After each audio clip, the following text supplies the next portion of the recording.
Breaking news చూస్తున్నాం. తెలంగాణ అభివృద్ధికి కేంద్ర మంత్రులు కిషన్ రెడ్డి, బండి సంజయ్ అడ్డంకిగా మారారని టీపీసీసీ అధ్యక్షుడు మహేష్ కుమార్ గౌడ్ ఆరోపించారు.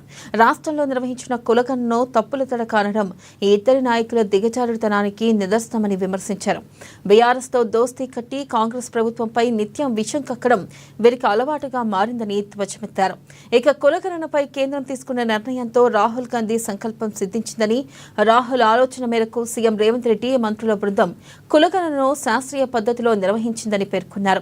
శాసనసభలో 8 మంది బీజేపీ ఎమ్మెల్యేల సాక్షిగా ఏకగ్రీవ తీర్మానంతో బీసీల కులగణనకు చట్టబద్ధత కల్పించామని పేర్కొన్నారు. బీసీల పట్ల బీజేపీకి చిత్తశుద్ధి ఉంటే పార్లమెంట్లో బీసీలకు 42% రిజర్వేషన్లను అమలు చేయాలని, 50% రిజర్వేషన్ల పరిమితి ఎత్తివేసేలా పార్లమెంట్లో చట్టం చేయాలని డిమాండ్ చేశారు.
ఇక బీసీ బిల్లు చట్టబద్ధత కోసం ప్రధాని మోదీకి లేఖ రాసే దమ్ము కేంద్ర మంత్రులు కిషన్ రెడ్డి, సంజయ్లకు ఉందా అని ప్రశ్నించారు టీపీసీసీ మహేష్ కుమార్ గౌడ్. ఇక తెలంగాణలో కాంగ్రెస్ ప్రభుత్వం చేస్తున్న అభివృద్ధిని చూసి ఓర్వలేకనే కేంద్ర మంత్రులమన్న విషయం మరిచి మాట్లాడడం వారి అహంకారానికి పరాకాష్ట అని మహేష్ కుమార్ గౌడ్ దుయ్యబట్టారు.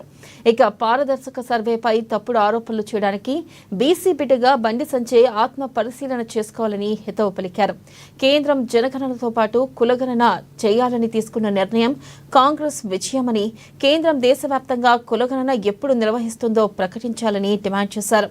ఇక చారిత్రాత్మక కులగణన, ఎస్సీ వర్గీకరణ, బీసీలకు 42% రిజర్వేషన్ల నిర్ణయాలతో దేశానికి ఆదర్శంగా తెలంగాణ నిలిచిందని ఆయన అన్నారు.